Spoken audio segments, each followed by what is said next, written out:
Pro 6 Dons Lux Kondisyoner NX2 zor satsanada. 2016 yıl 97.000 kilometre yürüyen maşinimizin metan gazları var, yumuşak boğuları kullanılan 4 tane. Krasyası, bir krenle krasyası varken ustalarca görsüp teşhirtirip haytıkla var asla. Cerpla boyla kullanılan maşin polni əmmiri şumkə, arka kapotlarına ise krugoy. Tonirovkalar olğan polikləri döşəliyən işlərinə, aynaları knopkada, tablola düzülgən, centra rulla qoyulğan, mezigar pul təmmərəsi var. Lüks kondisyonerləri həm mərəsəsi işlə tutdu maşinini dostlar.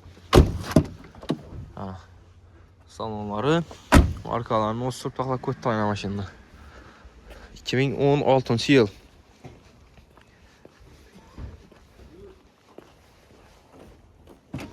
Evet dostlar, Pro 6 Dons Lüks kondisyoner maşinimiz. Hem meri üzerine zavatsı 20 etkinde kantasya tuttu maşin. 2016 yıl 68 milyon sondan geçtirip beremiz maşinimizi bakalsanı. Ana üstünde yapsa odaklı bal arası koşup rafta markette satıp oldu maşinimiz.